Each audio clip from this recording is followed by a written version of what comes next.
Hello there, I'm the Gaming Fan, and I'm going to get right into the meat of this video and this topic. You read the title. Why microtransactions scare people. And yes, I do actually mean scare. I will say though that this is really only talking about pay to win kind of stuff, but lucky for us, the industry, as far as I can tell, has very strongly moved away from that. Now I haven't been keeping up with any of EA, Activision, or Bethesda's latest schemes, so I could be wrong, but as far as I can see, companies seem to want to milk people with super expensive cosmetics as opposed to ruining their reputation with pay-to-win advantages.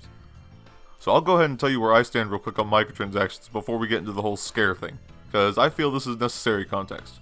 I used to be almost 100% anti-microtransaction. I hated them no matter how they were used.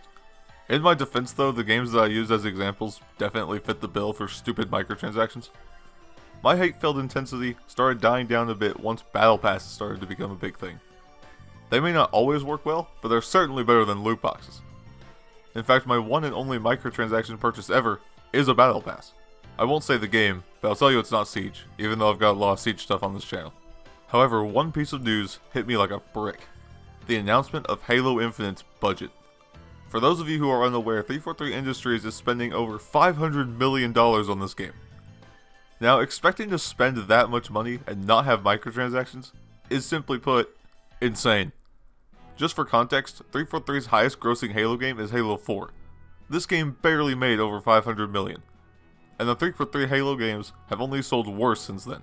Now admittedly, this is only game sales and has nothing to do with microtransactions or DLCs, but take this context and tell 343 to not have microtransactions in Halo Infinite. Yeah, right. I have accepted the fact that microtransactions are necessary in gaming to an extent. Obviously the crap EA tried to pull on a regular basis was not okay, but for the rest of the industry, games are only getting more expensive to make, so it's unreasonable and illogical to not have some other form of income. So that's pretty much where I stand on it. I accept them. If they make sense, they make sense. I will say that cosmetics are getting kind of stupid expensive, but if that's the worst thing I have to put up with in terms of microtransactions, then thank God. So back to the original topic, the whole point of this video is clarification. If you buy whatever whenever, then you've probably gotten annoyed at the anti-microtransaction folk. And vice versa. I know I certainly have. So I want to provide a bit of perspective and clarification on the matter. Let's enter an alternate universe real quick, where people didn't care as much about the microtransactions. EA and Activision got away with their loot box shenanigans.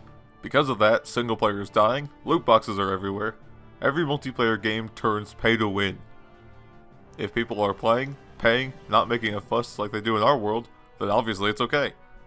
This goes on for a while, people's lives get ruined from the addictive gambling mechanics, people get hooked, and most importantly, gaming becomes so microtransaction filled that the average person simply can't play games anymore. The hobby becomes so impossibly expensive that the average income can't contend with the mechanics. Now admittedly companies do know this. They probably would keep their games free to play or very cheap, because more people playing a free game would end up being more profitable than less people paying for a full price game, even if that game had microtransactions. Every game, mobile, PC, console, is multiplayer. If single player games were even made, it would be to make money off of the people with no internet. But even these games probably still have pay to progress type of microtransactions. Probably like a more invasive Far Cry 5 where you can buy weapons, but it's really more fun and rewarding to just buy them with the in-game money. Now I think we can all agree that this universe doesn't sound fun.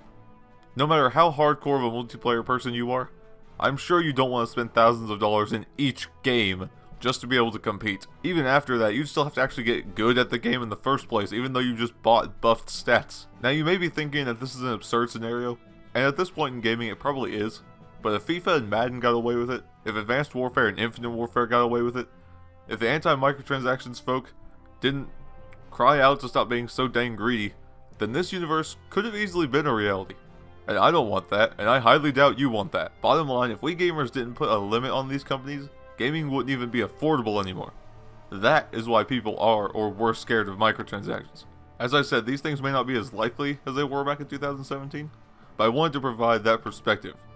That is why so many YouTubers, Angry Joe, Legacy Killa, Layman Gaming, all those people just constantly harping on microtransactions because we didn't want to see this.